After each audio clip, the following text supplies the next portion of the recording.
अस्सलाम वालेकुम। सेठी से सवाल के साथ मैं हूँ सैयद आयशा नाज। मेरे साथ मौजूद है नजम सेठी साहब। अस्सलाम वालेकुम। सेठी साहब अस्सलाम वालेकुम पे वापस आ फिर वापस अस्सलाम वालेकुम कहता है। चलो फिर तो कर लें कर लें। अस्सलाम वालेकुम। आदतें बड़ी मुश्किल से बदलती हैं। हाँ नहीं वो मैं सारी उम्र अस्सलाम वालेकुम करता रहा हूँ। अब तुम कहती हो कि मैं अस्सलाम वालेकुम कहा। मैंने नहीं कहा। हाँ, मैंने नहीं कहा। अच्छा। आपके व्यूअर ने कहा है। अच्छा। वो चाहते हैं कि जैसे वो आपको सुनना चाहते हैं वैसे आप बोलें।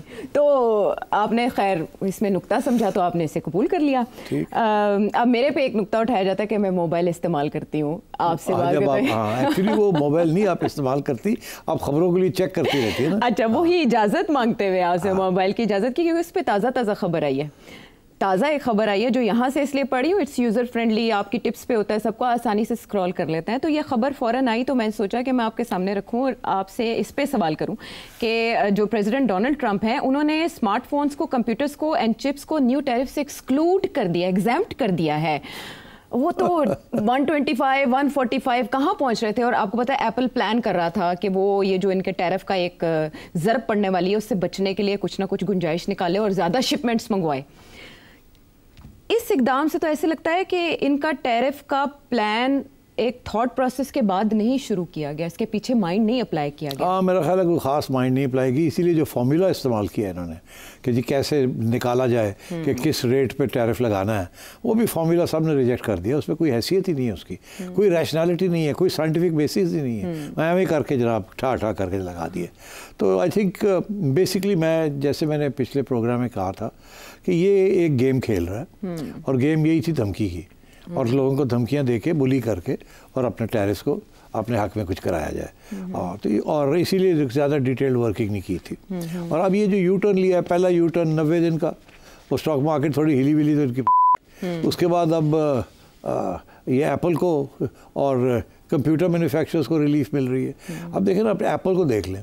अभी जब ये पहले लगे, ये टैरिफ्स लगे इंडिया पे भी और वियतनाम पे भी और चाइना पे भी, सब जगह पे जहाँ एप्पल के आईफोन्स बनते हैं और एप्पल के बाकी कंप्यूटर्स भी बनते हैं। एक ही कंप्यूटर है जो नहीं बनता बाहर, वो है मैक प्रो, वो टेक्सास में बनता है। बाकी सारे एप्पल के जो प्रोडक्ट्स हैं they are made in the far east, मतलब जापान में बनते हैं, वियतनाम में बनते हैं, मलेशिया में बनते हैं, इंडिया में बनते हैं, फिलीपींस। तो अब बात ये है कि जब ये अनाउंसमेंट आई तो सबसे पहले हमने ये सुना कि एप्पल ने कहा कि इंडिया के अंदर, क्योंकि एप्पल पिछले 2 साल से इंडियन फैसिलिटीज़ को बढ़ा रहा था, वो डिपेंडेंसी नहीं करना चाह रहा था चाइना के ऊपर जितनी है। तो उनका टारगेट ये था कि 25% जो प्रोडक्शन है ऑफ आईफोन्स वो इंडिया में हो। अब वो 20% तक पहुंच गए हैं। मगर जब ये अनाउंसमेंट आई तो नज़र आ रहा था कि ये तो बहुत महंगे हो जाएंगे अब, चाइना वाले भी और ये इधर वाले भी। तो इंडिया के अंदर उन्होंने देखा कि इनके पास 30 डेज़ का टाइम दिया हुआ था, याद है आपको शुरू में जी। तो इन्होंने कहा वो 30 डेज़ में कितनी प्रोडक्शन हम कर सकते हैं और जो स्टॉक्स पड़े हुए जल्दी से उठा लिया जाए। तो एप्पल ने 3-4 बड़े जहाज़ को हायर किया, इंडिया भेज दिए, और अभी हाल ही में दे सेवरल प्लेन लोड्स, वो जो स्टॉक पड़ा हुआ था जल्दी से उठा के ले आए हैं, ओवर सेवरल मिलियन आईफोन्स। तो मगर अब ये जो अनाउंसमेंट आई है इसके साथ यही होगा कि अब वो जो सारा अमेरिकन टेक इंडस्ट्री है और सॉफ्टवेयर इंडस्ट्री जो रिलाई करती है on these chips, these iPhones, these and don't forget iPhone is like the American flag. अगर आईफोन अगर बंद हो जाता है या कंपनी क्रैश कर जाती है बिकॉज ऑफ टैरिफ पॉलिसीज़, तो it will be a big blow. तो किसी ने समझाया होगा कि यार ये तो साड़ी लीडिंग कंपनी है, इसको आप ये करेंगे तो ये तो Chinese products will take over, और चाइना जो है will produce something like an iPhone. जिस तरीके से वो सैमसंग बन रहा है, ये बन रहा है, तो फिर आप कहाँ जाएंगे। तो ये वैक्यूम ना क्रिएट करें। ये आपकी टॉप पासपोर्ट कंपनी है, ये अमेरिकन ब्रांड है ये, तो इस ब्रांड को ना ख़राब करें। तो I think that's what's happened. थोड़ी सी पीछे से बैक चैनलिंग हुई होगी और he is withdrawn this thing. लेकिन इस तरह की पॉलिसी फ्लक्चुएशंस अमेरिका की पोजीशन प्रेशर डालने की, बार्गेन करने की, नेगोशिएट करने की, उसको वीक नहीं करेंगी? हो रही है, वो दिन ब दिन हो रही है। ये जो मैं यकीन नहीं करता कि इसको पता नहीं था कि ये होगा। मुझे यकीन नहीं आ रहा कि इतना बेवकूफ़ है कि इसको पता ही नहीं था क्या होगा। इसके इतने एडवाइज़र्स हैं, इकोनॉमिस्ट्स हैं, तो कि उनको पता ही नहीं था कि इसके ये नताइज निकलेंगे। तो अभी हाल ही में आपने देखा वो एक वाइट हाउस के ओवल रूम में खड़ा है और मीडिया ऐसे को बात कर रही है तो कि जी आपने ये यू टर्न ले लिया और स्टॉक मार्केट क्रैश कर गई, तो कहता है हाँ ये देखें ना, इन्होंने $1 बिलियन बना लिए, इन्होंने $900,000 बना लिए स्टॉक मार्केट क्रैश से। तो और वो चुप कर ही कर रहे हैं वो लोग। तो मतलब है कि they're all mixed up in this. इसमें पीछे कोई स्ट्रेटेजिक, कोई लॉन्ग टर्म, कोई रैशनल थिंकिंग नहीं थी। It was a bully's attempt कि मैं किसी तरीके के साथ झटके से वो अपने हक में कुछ चीज़ें करवा लूँ, and that is what he did. और इसीलिए यू टर्न्स आएंगे। और मैं ये पहले प्रेडिक्ट कर चुका हूँ कि आप देखिएगा अब ये 90 दिन के अंदर बड़ी यू टर्न्स आएंगी। आप देखिए जी, फिर उसके बाद 90 दिन के बाद क्या पोजीशन रह जाएगी, साख क्या रहेगी, देखा जाएगा। At the end of the day होगा क्या, इसकी पॉलिसी जो है वो उस हद तक कामयाब हो जाएगी जिस हद तक ये बाकी लोगों के टैरिफ्स को गिरवा देता है। और वो कुछ ना कुछ होगा, सारे कुछ ना कुछ कंसेशंस देंगे। मगर वो जो था ना कि जी इतना बड़ा ट्रेड फारग हो जाएगा, रिसेशन आ जाएगी, वो कुछ भी नहीं होना। चलें, कुछ ना कुछ मिल ही जाएगा इनको। अब वो गुलशन के कारोबार की तरफ आते हैं। यानी कि हाँ, मेरा ख्याल आज वादा हमने किया था कि आज हम पीटीआई नहीं डिस्कस करेंगे। मैं तो पीटीआई डिस्कस करना चाह रही थी। एक सवाल की इजाजत दे। वो आपके बड़ी आपके दोस्त सलमान अकरम राजा से मुतालिक है, तो इजाज़त दे दे मैं आपसे कुछ पूछ लूँ। अच्छा, ओके। वो ये है कि उन्होंने सीनियर जो लीडर हैं पीटीआई के आज़म स्वाति, उनके बारे में बात करते हुए कहा है कि इस्टेब्लिशमेंट या उनके दरमियान जो राब्ते हैं वो उनकी पर्सनल कैपेसिटी में, इसका पीटीआई की पॉलिसी के साथ कोई ताल्लुक नहीं। तो सवाल मेरा ये था कि फिर इस तरह के राब्तों के नतीजे में मिलने वाली डील का मुस्तकबिल क्या होगा? आपको याद है कि कुछ अर्सा पहले एक प्रोग्राम के अंदर मैंने आपसे कहा था, जब आपने पूछा था कि ये सियासी लोग जो है पार्टी के पॉलिसी के ख़िलाफ़ बातें करते हैं तो क्यों नहीं, कोई इस की बात हुई थी। और मैंने कहा था होता ही है कि ये लोग अपनी बातें करना शुरू कर देते हैं और पार्टी से जब पूछा जाता है कि ये तो देखें ना आपकी पॉलिसी ये फलाना बंदा ये कहता है, मैंने कहा था ये कहते हैं उसकी पर्सनल व्यू है। हाँ, ये नून लीग के बारे में आपने बात की, ये पर्सनल व्यू है। तो इस तरीके से पार्टियां जो है चलती हैं और नहीं भी चलती। और पीटीआई का भी वही हिस्सा है, जब वो कोई बंदा अपनी लाइन मार दे तो दूसरा बंदा कहता है पर्सनल व्यू है। अब ये आज यही आ गया ना, ये पर्सनल व्यू है। राजा साहब कहते हैं कि स्वाति साहब की ये पर्सनल व्यू है, स्वाति साहब कहते हैं मुझे इमरान खान ने कहा है। तो ये बातें सारी जो है ना हवा में ही हैं। हाँ। ये कोई पर्सनल व्यू नहीं है।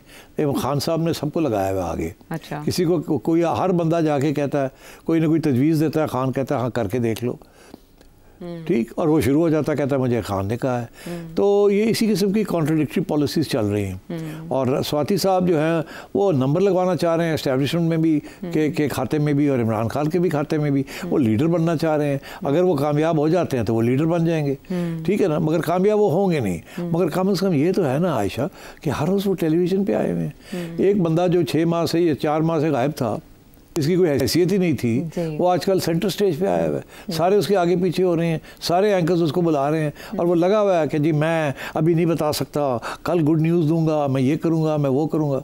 तो इस किस्म के लोग आज ही एक ज़माना था फवाद चौधरी हरकतें करता था, फिर वो आउट हो गया, ठीक है, अब वो बैठ के तनकीद करते हैं इनकी। फिर एक ज़माना था कि मरवत साहब लगे हुए होते थे, फिर वो आउट हो गए, ठीक है, गंडापुर साहब लगे हुए होते थे, वो भी सेमी आउट हुए हैं, ठीक है। अब स्वाति साहब और राजा साहब लगे हुए हैं। अल्लाह रहम करे मेरे राजे को, राजा शाह ठुक्कर, मैं चाहता हूँ कि वो कामयाब हो। He is one good face in the PTI and I support him fully. ऐसे लोग और होने चाहिए पीटीआई में। राजा साहब भी वैसे कभी कभी शूट करते हैं फ्रॉम द हिप, तो उनको भी थोड़ा सा ख्याल रखना चाहिए, साथियों को साथ लेके चलना चाहिए। बाकी ये स्वाति टाइप्स 0/0, इनकी कोई हैसियत नहीं है। हाँ, और राजा साहब एक और नुक्ता भी निकाल रहे हैं कि सारी एम्बिग्विटी जो है वो मुलाकात ना होने की वजह से हो रही है।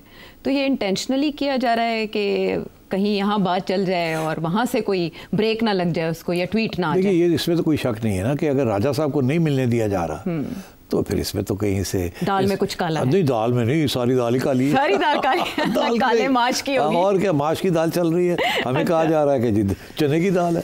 तो ये तो राजा साहब सही कहते हैं, दुखी हैं कि जी मैं मनु किया गया लिस्ट बना के दो अदालत ने, मैं लिस्ट बना के देता हूँ, लिस्ट को लिफ्ट ही कोई नहीं कराता जेल सुपरिटेंडेंट, ना हमारे लोग ही नहीं कराते।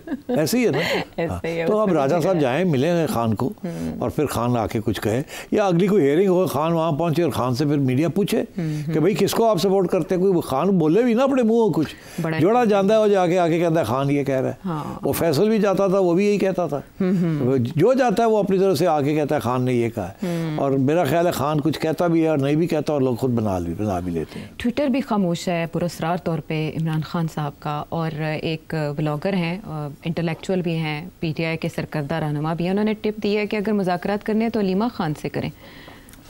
अच्छा हाँ, बाय द वे अब ये ग्रुप्स भी तो बन रहे हैं ना। हाँ। There is a Bushra Bibi group, there is the Peshawar group जो डिवाइडेड है इस वक्त, there is a lawyers group, वो भी डिवीजन हो गई है उसमें। उसमें अलीमा खान हेड कर रही है ना? और अलीमा खान ने एक सेक्शन को अलीमा खान हेड कर रही है। अच्छा। सलमान राजा, अलीमा खान, ये एक सेक्शन है। अच्छा। बुशरा बीबी इस वक्त चुप है। कुछ लोग कह रहे हैं कि इवेंचुअली बुशरा बीबी जो है ना उसकी आवाज़ चलेगी, ये सब फ़र्क हो जाएंगे। ठीक है, मगर क्योंकि वो हमारी एक ट्रेडिशन है ना कि बहनें भाई बच्चे दे आर इन लाइन, तो इसलिए I think that's why Aleema की बात सुनी जाती है या वो जो बात करती है। मगर अब देखिए ना, अलीमा भी हार्ड लाइन लेती है, राजा साहब भी हार्ड लाइन लेते हैं। ठीक है, अब और खान साहब तो हार्ड लाइनर हैं ही जी। बाकी ये जो सब लोग हैं इधर उधर चलते रहते हैं, कभी आते हैं कभी जाते हैं। हाँ। कभी हार्ड लाइन शुरू हो जाती है, कभी सॉफ्ट लाइन शुरू हो जाती है। हाँ। अब बहुत से ये इनिशिएटिव्स चल रहे हैं कि जी किसी तरीके के साथ खान की और एस्टैब्लिशमेंट की मुकमका करा ली जाए। तो उसमें वो यूएसए से भी लोग आए थे, सुना वो फिर आ रहे हैं, फिर जा रहे हैं। इसी तरीके से गंडापुर साहब कहते हैं मेरे तो ऑलमोस्ट बात हो गई है। फिर उनसे कोई पूछता हो कितने पहुंचे हो, कहता बस होने लगी है, ये हो रहा है। उधर से पहले मरवत साहब भी यही कहते थे, काफ़ी अरसे से स्वाति साहब लगे हुए हैं। तो बड़ी बड़ी ये उम्मीदें बनती हैं फिर टूट जाती हैं and so on. I think once Khan Sahab comes to court तो फिर बहुत सी बातें क्लियर होंगी, तो उस वक्त फिर डायरेक्ट बात करनी पड़ेगी। But in the meanwhile मैं समझता हूँ कि Khan Sahab has confidence in Salman Akbar Raja. अच्छा। बाकी ये लोग जो आते जाते हैं उनको वो ना नहीं करते, तो चाहते हैं ना कोई ओपनिंग तो मिले, मगर वो कहते हैं मेरे मुंह ना पूछो तुसी, तो जाओ अपने वो जाके करो जो कर सकते हो, तो फिर देखने हैं कि तो I think these guys are all trying to do something और the other, because they are concern ना, क्योंकि ऐसे तो काम नहीं चल सकता ना। एस्टैब्लिशमेंट के साथ लड़ाई करके तो कहाँ जाएगी पीटीआई। पहले तो पीटीआई के एस्टैब्लिशमेंट के कंधों पे चढ़ के आई है, फिर कंधों पे चढ़ के रहना चाहती थी, फिर उतर गई तो फिर गालियाँ देनी शुरू कर दी। आज भी कहते हैं कि आज हमारे साथ एस्टैब्लिशमेंट मुकमका कर ले तो वापस आ जाएंगे एस्टैब्लिशमेंट मिल के। तो ये एंटी एस्टैब्लिशमेंट पार्टी नहीं है, ये सब लगे हुए हमारे बड़े anti establishment. PTI is not an anti establishment party. PTI says we are pro establishment, establishment should be pro us. ये कहीं इधर उधर क्यों घूमते हैं, हमारे पास आए ना, वो क्यों हमारे साथ है। तो देखे ना, तो पॉइंट तो है ना। मगर वो जब ये होता तो फिर आके ये एस्टैब्लिशमेंट को आंखें दिखाते हैं। जब ये आंखें दिखाते हैं छोटी छोटी चीज़ों के ऊपर, तो एस्टैब्लिशमेंट कहते हैं वो तो ऐसी तैसी, हमारी बिल्ली हमें को, साड़ी बिल्ली तो चलो चलो बाहर। अच्छा, तो अब वो कह रहे हैं कि मैं कोई बातचीत भी कंफर्म नहीं कर सकता और ना ही कोई फैसला कंफर्म कर सकता हूँ। सलमान अकबर राजा साहब कहते हैं जब तक आप मुलाकात नहीं कराएंगे तो मैं किसी चीज़ की तस्दीक नहीं कर सकता। तो मुलाकात होने के लिए, करवाने के लिए अब क्या गेट खुलेगा? और दूसरी तरफ अडयाला जेल के जो सुपरिटेंडेंट हैं वो कह रहे हैं खुसूसी सिक्योरिटी दें, क्योंकि 15 अप्रैल को सेशन कोर्ट इस्लामाबाद में इमरान खान साहब को पेश करने के ऑर्डर्स हैं और वो गार्ड्स मांग रहे हैं खुसूसी। ये एक नई पेशरफ्त है, इससे पहले तो ऐसी डिमांड नहीं आई थी। मेरा ख्याल है कोशिश यही है कि कोई ऐसा सिचुएशन क्रिएट की जाए कि शायद ज़रूरत ना पड़े इनको प्रोड्यूस करने की। तो मैं समझता हूँ कि सलमान राजा को अप्लाई करना चाहिए उसी अदालत को जिस अदालत ने इनको इजाज़त दी थी कि आप 5-6 की लिस्ट बना के दे दिया करें, और आप तो उनके पास जाए, उन्हें कहें जी ऑर्डर करें कि मुझे मिलने दें, तो अदालत कर देगी। तो कर जाए ना, अब क्यों नहीं जाते, ताकि ये मसला हल हो। ये मसला हल होता है, तो चले वो पेशी होती है या नहीं होती, मुलाकात हो जाए कम से कम, ताकि ये जो इस वक्त मुबहम सी फ़ज़ा है वो ठीक की जा सके। अब हस्बे वादा सवालों की तरफ आते हैं, और पहले जो है वो है अदील साहब लाहौर से। शेख साहब, मैं आपका बहुत ही पुराना व्यूअर हूँ। गालिबन 2009-10 में जब आप प्रोग्राम किया करते थे जियो न्यूज़ पे आपस की बात, तो तब से मैं आपको फॉलो कर रहा हूँ। मेरा आपसे सवाल ये है कि क्या वजह है कि आप का ताल्लुक़ जब जियो न्यूज़ से ख़त्म हुआ आपस की बात प्रोग्राम से मुनीर फारूक के साथ, तो उसके बाद आप दोबारा से कभी इत्तेफाक नहीं हुआ मुनीर फारूक साहब के साथ प्रोग्राम करने का। इसके बरक्स जब आयशा नाज साहिबा जो है चैनल 24 पर प्रोग्राम करती थी, तो उनके बाद इवन 2 और एंकर्स ने भी क्विट कर दिया था। तो मुझे आज भी आपका प्रोग्राम याद है कि आपने कहा था कि लोग मुझे कहते हैं यार सिटी करदा कि बार-बार जो है ना एंकर चेंज हो रही हैं। तो सवाल मेरा ये है कि दोबारा इत्तेफाक क्यों नहीं हुआ मुनीब फारूक साहब के साथ प्रोग्राम करने का? ये तो ज़ाती किस्म के सवाल आने शुरू हो गए। मेरा ख्याल है ज़ाती सवाल ना किया करें तो अच्छा है। आप फोकस करें on policies and principles and politics. But चले, अब आपने कर दिया, मैं वजाहत कर देता हूँ। देखिए, जब मैंने ये चैनल के ऊपर आना शुरू किया 2009 में गालबन, तो आई वॉज विद दुनिया, और दुनिया में लोगों को याद नहीं है, मेरा जो पार्टनर था या जो एंकर था जो मुझे सवाल जवाब करता था वो मोईद पीरज़ादा। तो Moeed and I go back a long way, very good program. मगर फिर मोईद ने सोचा कि उसको अपना अलग एक प्रोग्राम चाहिए जिसके अंदर वो एक के साथ ना बैठे, 3-4 लोगों के साथ बैठे as a full fleshed anchor. तो फिर we parted ways and in very amicably, and Moeed ने अच्छे प्रोग्राम किए उसके बाद as a full fleshed anchor. फिर मेरे पास और कोई बंदा नहीं था, बंदी नहीं थी, तो मुझे दुनिया वालों ने कहा कि ये हमारे यहाँ मुनीब फ़ारूक साहब बैठे हुए हैं, यही ले लें आप, इनके साथ शुरू कर दें। वो हमने शुरू किया और आहिस्ता आहिस्ता कामयाब होता गया।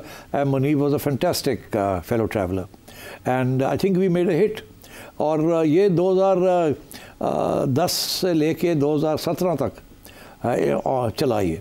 उसके बाद ये हुआ कि 2017 में मैंने जियो और मेरे अलविदा काफ़िला हो गया, मैंने प्रोग्राम करना ही बंद कर दिया। और जब मैंने प्रोग्राम बंद किया, क्योंकि मैं पीसीबी में फुल टाइम चेयरमैन के तौर पे काम कर रहा था, तो फिर मुनीब ने had to look out for himself. तो उन्होंने फिर अपना अलग प्रोग्राम शुरू कर लिया। वो आपस की बात ही चलता रहा जियो पे, और मुनीब जियो के साथ काफ़ी अरसा रहे और उन्होंने संभाल लिया उस प्रोग्राम को। वेरी गुड, एक्सेलेंट, तरक्की भी हो गई उनकी।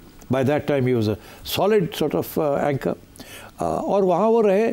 और उसके बाद जाहिर है एक दफ़ा आप इतना अरसा एक टॉप चैनल में आप अगर रहें तो फिर आपकी हैसियत भी बन जाती है, सोर्सेज भी बन जाती हैं, and you are person in your own right. And therefore, Muneeb has remained in his own right and is now a leading anchor and an independent person and is doing a great job, and has been a little bit of a channel hopping in order to increase his financial prospects. Excellent. तो 2018 में मैंने PCB से resign किया और मैंने सोचा वापस TV पे चलते हैं। तो उस वक़्त सोचा कि कहाँ से शुरू किया जाए, तो चैनल 24 में ने मुझे दावत दी, मैं चैनल 24 चला गया। चैनल 24 ने आयशा को याद किया, आयशा आ गई और आयशा के साथ हमने प्रोग्राम शुरू किया। मेरा ख्याल है 6 माह के करीब चलाया होगा। तो उसके बाद आयशा को बहुत अच्छी ऑफ़र आ गई फ्रॉम सुनो टीवी। तो आयशा उठ के मुझे पूछने लगी, मैंने कहा फ़ौरन जाओ, तुम्हारी तो तरक्की हो रही है, जाओ। तो आयशा को तो हाथ प्यार से मोहब्बत से धक्का दिया, वो चली गई 1 साल के बाद। हाँ, तो आयशा कह रही है नहीं मैं साल रही आपके साथ। ऐसे चलो जी, तुसी साल रहे 3.5 साल, उसके बाद तुसी दौड़ गए, तुसी चले गए किधरे और, आपने खुद भेजा। मैंने चलो धक्का दिया, जाओ तुम्हारी तरक्की हो रही है, आप जाओ। तो आयशा सुनो चली गई, अच्छी तरक्की होगी, वहाँ खुद अपनी हैसियत में फुल फ्लैश एंकर बन गई। एंड फिर मैंने फिर ढूंढा, फरवा वहीद को सिलेक्ट किया, फरवा आ गई। उसके बाद उसको भी बड़ी ज़बरदस्त ऑफ़र आ गई as a special anchor on her own right. उसको भी मैंने कहा जाओ बच्चे, बड़ी अच्छी बात है, तुम्हारा भी फ्यूचर बन रहा है, जाएँ। उसके बाद उज़्मा आ गई, कुछ अर्सा हमने काम किया, मगर उसके बाद बंद कर दिया प्रोग्राम मेरी वजह से। मैं कुछ और सोचों में पड़ गया था। तो इस तरीके से ये होता रहा। अब सूरत हाल है, जब मैं समय आया हूँ तो फिर मैंने आयशा से रिक्वेस्ट की, मैंने कहा यार ठीक है, आप आ जाओ वापस, let's get on with it. And I think Ayesha was kind enough to accept my offer, और आयशा आ गई and we are doing this. और किसी स्टेज पे अगर मेरा प्रोग्राम बंद हो जाता है या मैं ख़ुद बंद कर देता हूँ, तो मुझे पूरी उम्मीद है कि आयशा को तो लोग ऐसे करके ग्रैब कर लेंगे and she will go back to a much better prospect. So all is well that ends well, और that is continuing to go well. Okay, ठीक है। तो कभी मुनीब फारूक साहब के साथ दोबारा चांस मिला तो करेंगे ना? मुनीब के साथ मेरा रब्ता है, वी आर गुड फ्रेंड्स, बरखुरदार है मेरा और मैं उसकी बड़ी इज्जत करता हूँ। हाँ। और बड़ा शार्प है, और आजकल जैसे कहते हैं ना, टंगा खड़का रहे हैं अल्लाह की कसम। खड़काते कुछ और है, लेकिन वो काम पे टांग रही हैं, उसके अकॉर्डिंगली ये जुमला यहाँ दिखाता है। मुनीब बातें करता है। हाँ। वो तो बड़ी काम पे टांगती होंगी। वाली बड़ी उम्दा केमिस्ट्री थी जहाँ से शुरू हुआ, और केमिस्ट्री बड़ी मैटर करती है। ये जो 1-on-1 टॉक शोज़ होते हैं या एनालिस्ट बेस्ड टॉक शोज़। आपके सवाल का जवाब आपको मिल गया होगा। बहुत से और सवाल एक ब्रेक के बाद।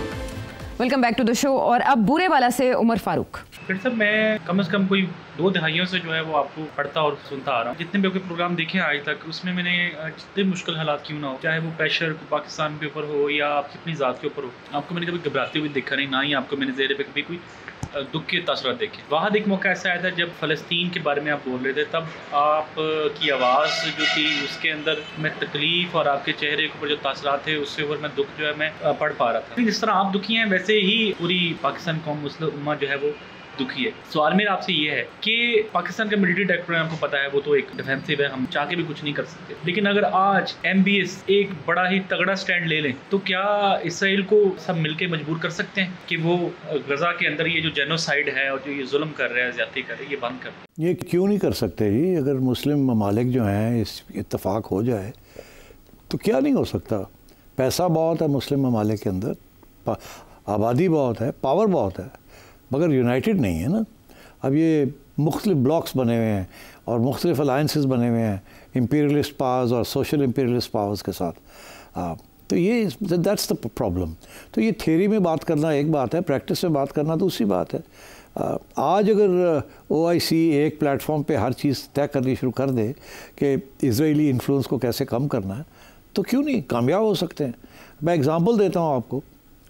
इस वक्त सूरत हाल ये है कि ये गज़ा के अंदर जो कुछ जेनोसाइड की है इसराइल ने, इससे कबल तैयार हो गए थे 3-4 मेजर मुस्लिम नेशंस के इसराइल की रिकग्निशन की तरफ चलते हैं, क्योंकि 2 स्टेट सोल्यूशन की तरफ बात बढ़ रही थी और अब्राहम्स अकॉर्ड हो चुके थे। मगर इसराइल ने वो सारा तबाह कर दिया, वो जो रास्ते खुल रहे थे, और ये मुस्लिम ममालिक को पीछे हटना पड़ा। अब वो नहीं कर सकते क्योंकि पॉपुलेशंस जो है वो कभी मानेगी नहीं इस बात को, बड़ी डिस्टेबलाइजेशन हो जाएगी। इतना गुस्सा है मुस्लिम अवाम के अंदर, हर मुल्क के अंदर, और सिर्फ मुस्लिम नहीं, क्रिश्चियन अवाम के अंदर भी, अमेरिका के अंदर भी, UK के अंदर भी, यूरोप के अंदर भी, across nationalities and across religion. तो अब बात यह है कि करने को आए तो कर सकते हैं, मगर ये वेस्टेड इंटरेस्ट जो होते हैं ना, ये रोक देते हैं आपको। अब मैं एग्ज़ाम्पल देता हूँ आपको कि अभी शुरू हुआ एक मूवमेंट अगेंस्ट KFC के अगेंस्ट मूवमेंट शुरू हुआ है, क्योंकि ये परसेप्शन दी गई है या है कि इट इज़ एन ऑर्गेनाइजेशन और अ कंपनी दैट सपोर्ट्स ज़ायनिज़्म। अच्छा देखिए, जूइश होना और ज़ायनिस्ट होना 2 अलग अलग चीज़ें हैं। हर ज़ायनिस्ट जो है वो ज़रूरी नहीं कि वो सिर्फ जू ही है, और हर जू जो है वो ज़ायनिस्ट नहीं है। जूज़ एंड ज़ायनिस्ट में इतना फ़र्क है कि ज़ायनिस्ट वो हैं जो ग्रेटर इज़राइल की बात करते हैं, ज़ायन फॉलोअर्स ऑफ ज़ायन, कि जी ये ज़मीन जो है इसको हड़प करो, इसे अपना ये बनाएं, 1 state and so on and so forth. मगर बहुत से जूज़ हैं जो आर अपोज टू दिस, जो मल्टी स्टेट सोल्यूशंस ढूंढते हैं, स्पेशली सोशलिस्ट जूज़ जो हैं। So Zionism is the issue. Israel is a Zionist state. वो कब्ज़ा करना चाहती है, निकालना चाहती है, यूसर्प करना चाहती है अदर पीपल्स राइट्स। अच्छा, सो इसलिए अगर ज़ायनिज़्म के ख़िलाफ़ मुस्लिम ममालिक कोई अपने आप का एक प्लेटफॉर्म पे इकट्ठे हो जाएं तो क्या नहीं कर सकते। मैं अभी एग्ज़ाम्पल दे रहा था KFC का। KFC टर्की में, बांग्लादेश में, मलेशिया में KFC के ख़िलाफ़ एक महाज बनना शुरू हो गया अवामी। इसमें किसी हुकूमत का रोल नहीं है कि KFC इज़ सपोर्टर ऑफ, ये इल्ज़ाम ये है कि KFC जो है वो ज़ायनिस्ट ऑर्गेनाइजेशन है, या KFC के मालिक जो हैं वो ज़ायनिज़्म को सपोर्ट करती है। They may be Jews but they support Zionism, not all Jews support Zionism. तो उस सिलसिले में अब लोगों ने बॉयकॉट करना शुरू कर दिया। अभी 2 महीने पहले खबर आई कि जी टर्की के अंदर कोई 500 से ज़ायद जो आउटलेट्स हैं KFC की, वो उनको बंद करने का फ़ैसला किया और KFC मूव कर रही है बिकॉज रेजिस्टेंस आनी शुरू हो गई है। अब उसके बाद हमने देखा बांग्लादेश के अंदर एक मूवमेंट शुरू हो गई है KFC के बिना। आज हमने खबर पड़ी है कि यहाँ पाकिस्तान के अंदर भी एक कोई KFC की आउटलेट है, वहाँ उसको भी कुछ लोगों ने जाके वहाँ पत्थर मारे, आग लगाने की कोशिश की। तो ये इट्स कैचिंग ऑन। अब सवाल ये है कि वाई KFC का तो अगर कोई इस्टेब्लिश हो गया तो मुझे नहीं पता, मगर ज़ाहिर लोग तो ये समझते हैं कि इस्टेब्लिश हो गया, उसका कनेक्शन में ज़ायनिज़्म है। बट और भी बड़ी ऑर्गेनाइजेशंस हैं जिनका कनेक्शन है और स्ट्रॉन्ग कनेक्शन है, मगर ऐसी भी हैं जो फॉरेन ऑर्गेनाइजेशंस हैं, मल्टीनेशनल्स हैं, जिनका कोई ताल्लुक नहीं है। और आज मैं देख रहा हूँ उनको भी गिरा, वो भी इस खाते में लोगों ने उनको भी अटैक करना शुरू कर दिया कि जी फ़लानी कंपनी जो है वो भी एक ज़ायनिस्ट कंपनी है, उसको भी बॉयकॉट किया जाए। हालांकि ज़रूरी ऐसी बात नहीं है। तो मैं ये समझता हूँ कि अगर आज मुस्लिम ममालिक इस चीज़ के ऊपर एक मीटिंग करें और कहें हमने ये लिस्ट बनाई है all those organisations and multinationals, consumer good suppliers और अदर्स जो कि ज़ायनिस्ट सपोर्टर्स हैं, तो इनको सारा मुस्लिम ममालिक जो है इनको बॉयकॉट करें। मैं समझता हूँ कि बहुत बड़ा कदम होगा, बहुत बड़ा कदम होगा। This is what you might say कि ट्रेड और फॉरेन इन्वेस्टमेंट को ट्रीट किया जाए as a foreign policy tool. और मैं इसकी प्रेसिडेंस है कि मैं आपको बताता हूँ, जब साउथ अफ्रीका अपार्टाइड गवर्नमेंट थी वहाँ, तो दुनिया ने साउथ अफ्रीका को बॉयकॉट कर दिया था। South African oranges, south African fruit को बॉयकॉट कर दिया था और बड़ी तकलीफ होनी शुरू हो गई थी to the white apartheid regime in South Africa and in Rhodesia and so on. तो क्या हुआ, कुछ 10-20 साल तो वो लड़ते रहे, मगर eventually they had to collapse and eventually Nelson Mandela and the anti apartheid movement succeeded और एक बॉयकॉट वो सक्सेसफुल। आपको याद है क्रिकेट टीम्स के साथ भी कोई खेलने के लिए तैयार नहीं था, तो it was a very successful boycott. तो बॉयकॉट्स हो सकते हैं but you have to get together. और अनलेस इसमें इस किस्म की बॉयकॉट के अंदर सऊदी अरेबिया और यूएई, इस किस्म के जो मुल्क हैं जो रिच हैं, जिनके तल्लुकात हैं, अगर ऐसे मुल्क ये पॉलिसी नहीं इख्तियार करते तो जो बाकी छोटे मुल्क हैं वो बेचारे करेंगे भी तो कुछ नहीं होगा। But as I said this needs a common platform. अभी वो नज़र नहीं आ रहा बिकॉज नेशन स्टेट का मतलब ये है कि उम्मा is not first, nation state is first. Nation state के जो वेस्टेड इंटरेस्ट हैं they come first, not necessarily those of the Ummah. But there are cases and there can be cases where the Ummah and the nation states can both jointly join hands. अब ये कैसे होगा, but I think discussion ज़रूर होनी चाहिए इस पर। और ये ज़रूर है कि जो नॉन ज़ायनिस्ट ऑर्गेनाइजेशंस हैं, मल्टीनेशनल्स हैं, उनको अटैक बिल्कुल नहीं करना चाहिए, सोच समझ के करना चाहिए, specially in a country like Pakistan जिसे फॉरेन इन्वेस्टमेंट की बड़ी सख्त ज़रूरत है। हम तो इनकरेज कर रहे हैं लोगों को कि आप आएँ यहाँ इन्वेस्टमेंट करें, कंज्यूमर गुड्स में करें, असेंबलीज़ में करें, इंफ्रास्ट्रक्चर में करें, IT में करें and so on and so forth. तो we should be even more careful कि हम ये अपॉर्चुनिटीज़ जो हैं अगर मुस्लिम उम्मा नहीं करती तो हम आगे बढ़ के शायद सोच के करें, क्योंकि हमारे जो वेस्टेड इंटरेस्ट है वो शायद नुकसान ना हो जाए। तो you know that's why it's important to have a common platform. Common platform, common policy, ये डिफरेंस क्रिएट कर सकती है। मज़ीद सवाल एक ब्रेक के बाद।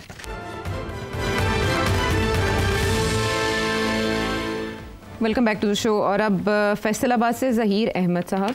हालिया जो इन्होंने रिलीफ दिया है आवाम को, पेट्रोल की कीमत में कमी की है और फिर बिजली की कीमतों में भी इसने जो है वो काफ़ी हमें इस गवर्नमेंट ने रिलीफ दिया है। और ये जो अभी हाल ही में ये जो समिट हुई है सरमायाकारी के हवाले से, बलूचिस्तान की मिनरल्स के हवाले से, जिसमें आर्मी चीफ भी शामिल थे, तो आप समझते हैं कि ये इकदाम नून लीग की जो सियासी साख है उसको बेहतर बनाने में मुआवन साबित हो गए, या ये फिर किस हद तक इनकी साख जो है वो बहाल हो पाएगी? ज़रा काइंडली इस पर रोशनी डालिए। भाई साहब, SIFC और नून लीग की गवर्नमेंट तो लगी हुई है ना, और जैसे आपने अभी खुद ही कहा कि ये कुछ ऐसे एरियाज़ हैं जहाँ कामयाबी हासिल हुई है, and I think they are at it and I think good luck to them, because मुल्क के लिए अच्छी बात है अगर ऐसे इक़दाम कामयाब होते हैं। अभी आप सुन रहे हैं कि मिनरल डेवलपमेंट के ऊपर भी काम हो रहा है, आप सुन रहे हैं कि नई गैस फील्ड्स के लिए भी कंसेशंस दी जा रही हैं हमारी गैस वगैरह को एंड सो ऑन। तो ये these are all good developments. कल को यहाँ मिनरल्स जिसके बारे में ये कहा जाता है कि $1 ट्रिलियन की रिजर्व्स हैं एंड परहैप्स मोर, और इसी तरीके के साथ गैस एक्सप्लोरेशन हो रही है, कल को कोई बड़ी रिजर्व्स निकल आएँ तो आपका तो your country will start flying, आप you will become another Dubai. Well I mean you know certainly you will get a great start.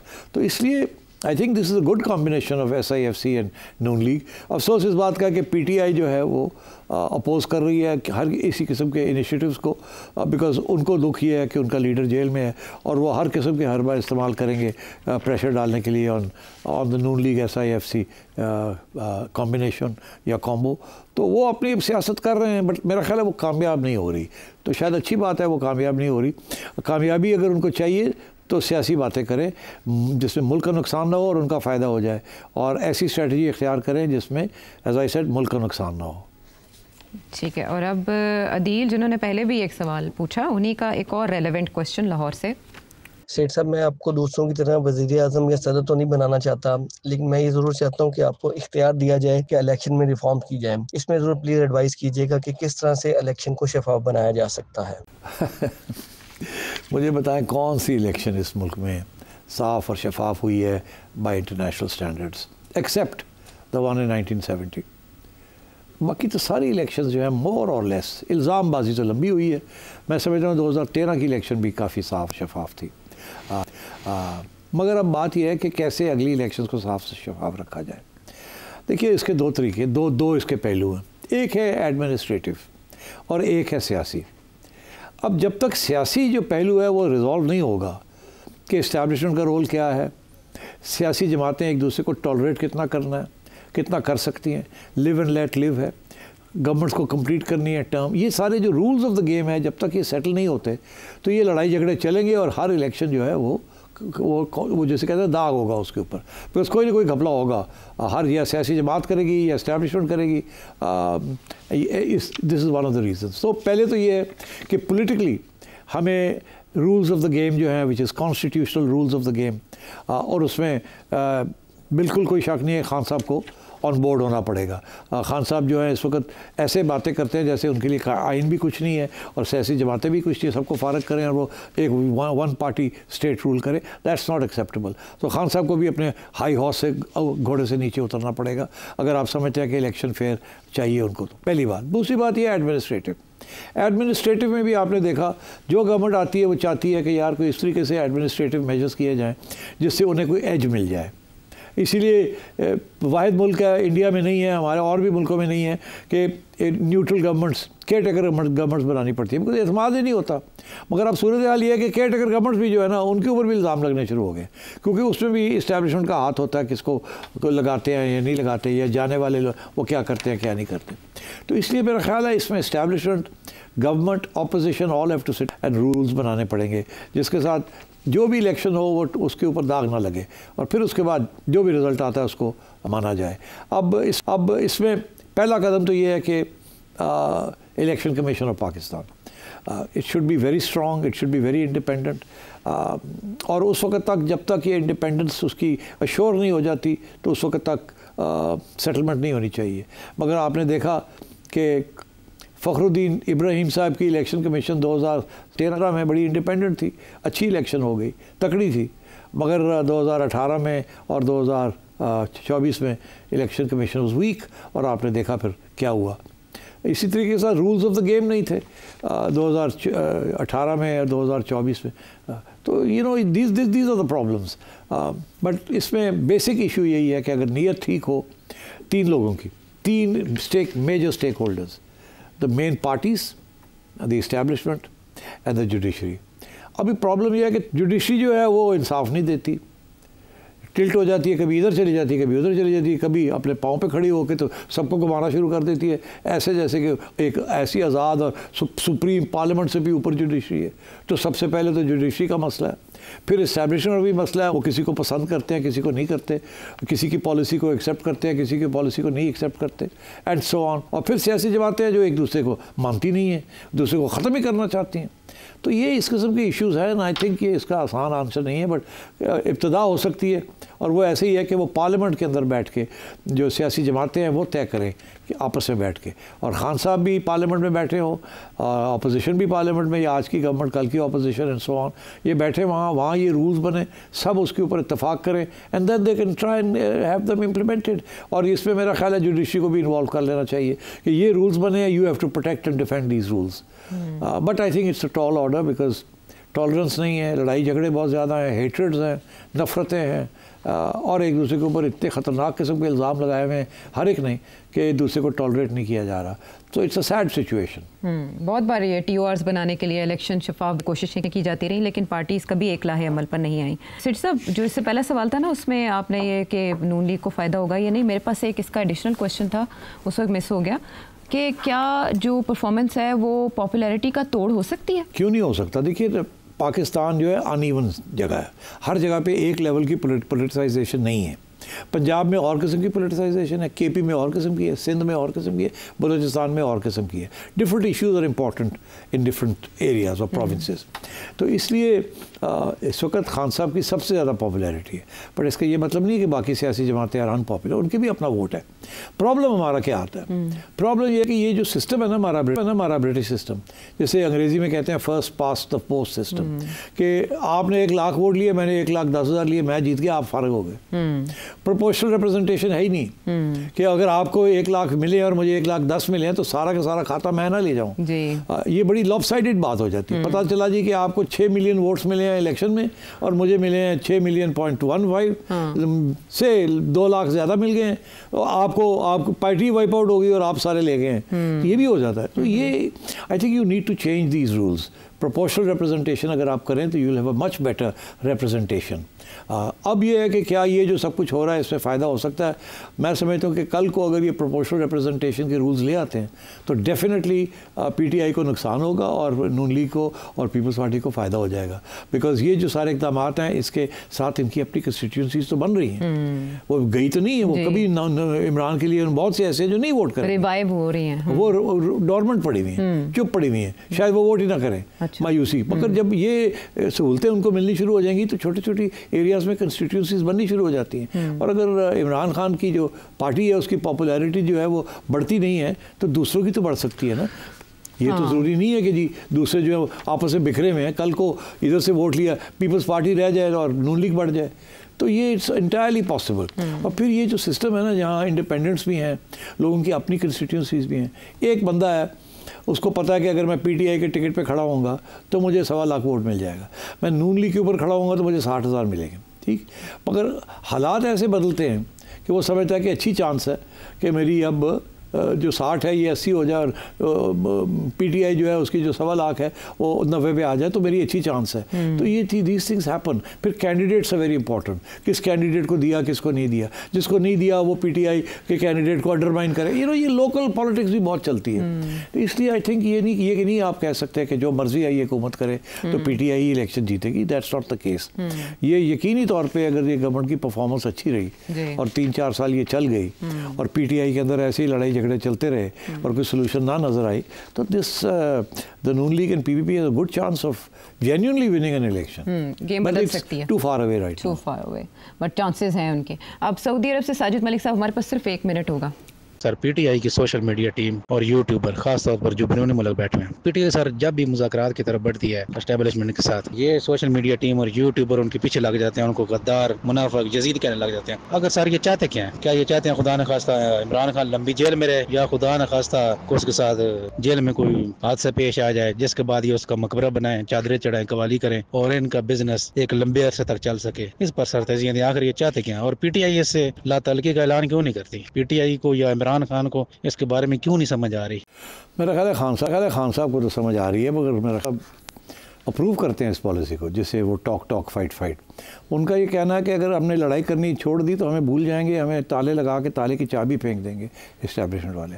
तो लड़ना बड़ा ज़रूरी है, लड़ के अपनी कुछ स्पेस भी क्रिएट करनी है। तो मेरा ख्याल है एक तरफ स्वाति साहब को गो अहेड कर लें, बात करें, देखें कहाँ तक बात चलती है। अमेरिका वालों को जाने दें, आने दें, बात कर लें, देखें कोई जगह स्पेस निकलती है कि नहीं निकलती। दूसरी तरफ ये जो यूट्यूबर्स हैं करते जाओ यार, बिकॉज आफ्टर ऑल अगर आप चुप कर जाएंगे तो हमारी लेवरेज ही कोई नहीं रहेगी, वो सुनेगा कौन सी बात। ये नेगोशिएशंस में ये हमेशा होता है। एक बंदा होता है जो कि चाय पिलाता है, एक बंदा होता है जो लित्र मारता है। या ये पुलिस वालों के पास चले जाएँ, थाने चले जाएँ, आपको पकड़ के ले जाते हैं। एक बंदा आगे कहता है तेरी नहीं बोलता, 4 लित्र मार के चला जाता है। दूसरा बंदा आता है कहता है यार चाय पी, क्यों तू पागल है, हमें लित्र खाना पे, अल्लाह चाय पी, वो उसकी हमदर्दी लेते। तो ये दिस गोज ऑन। आपने देखा कि जब नून लीग का भी यही हाल था, शहबाज शरीफ साहब सॉफ्ट बात करते थे, नवाज शरीफ साहब एक खड़का देते थे, फिर नवाज शरीफ साहब चुप कर जाते तो मरियम खड़का देती थी, फिर दोनों तैयार हो जाते थे जाने के लिए साथ। तो इधर भी वही खाते खुले हुए।